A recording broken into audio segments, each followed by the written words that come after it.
putting money into this project every day in an effort to get a better design, a total better thing when we finish, as against the typical builder who has to build for a profit. That's the name of the game today. I mean, you can't stay in business if you don't make a profit. And you're making less profit or no? We're not making any profit. We do not anticipate, well, we have to get a small return on our money, but we are limiting this.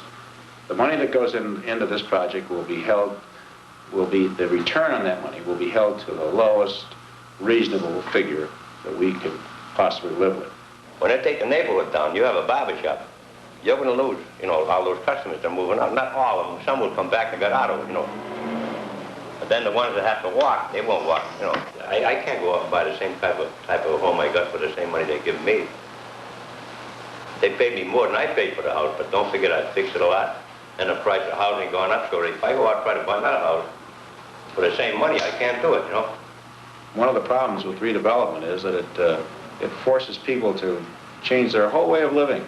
Just because a house is in an area that the redevelopment authority considers dilapidated and run down doesn't mean that the guy that lives there isn't happy with his house. As a matter of fact, in the Laurel Clayton area, unlike so many areas that are being rehabilitated, there are some very attractive little homes down there. There was a higher percentage than normal of ownership in that area.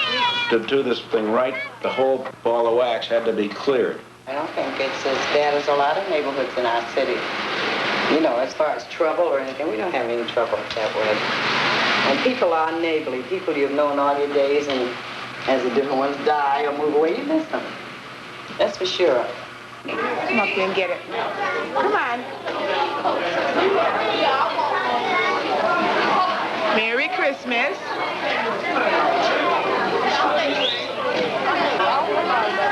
Well, you don't have to take. We ain't gonna beg you to take. We didn't beg you to come in here.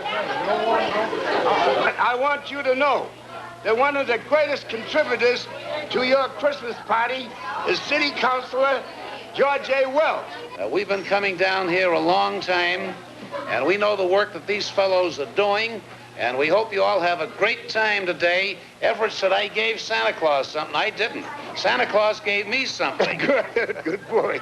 Merry Christmas. Wow. And it seemed to come on very loud and clear that if you're going to do these things and do them properly, you've got to involve the people who live there. So the redevelopment authority thought, well, they would set up a committee to work with the people to get their feelings, bring their feelings back, and we would learn firsthand as to what's going on. Well, this was the first plan they unveiled, which we didn't see other than being in the paper. Whether this is the actual plan or not, I don't know.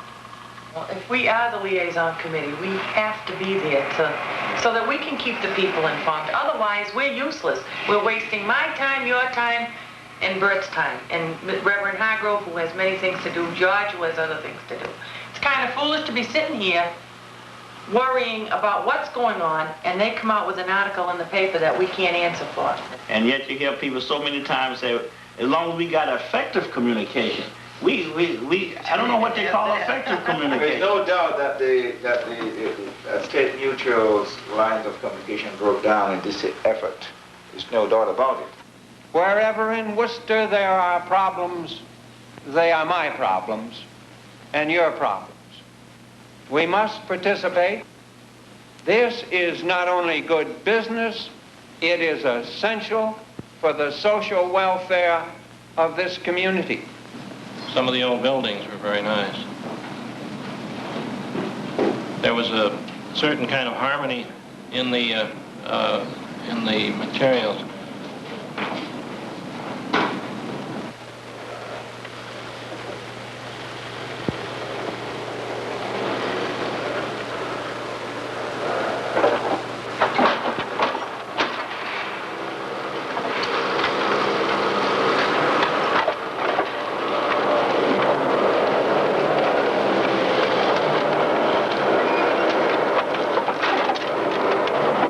To try to do something really magnificent here. Well, it appears that from what we have seen to be a very forward-looking project, and I hope that it can be developed. Elm tree blight has hit the area. You probably noticed a lot of dead ones, but I think there's enough worth saving. Well, Mr. Warren just asked me about how do you go about applying for getting back into the area into one of the complexes. Right. Anyone who's living here now gets the first crack at it. Well, there's only one type of that could even... The 5-bedroom? even bother to even look at, really. Hey. Boy, you need that. And have you decided on any price range with the on a rent as far as... That's what I thought you'd ask.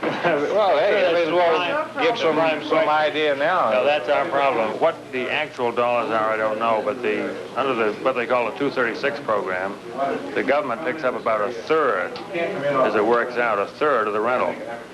And depending on your income and the number of kids, of course, you get a bigger, the rents, aren't quite so much.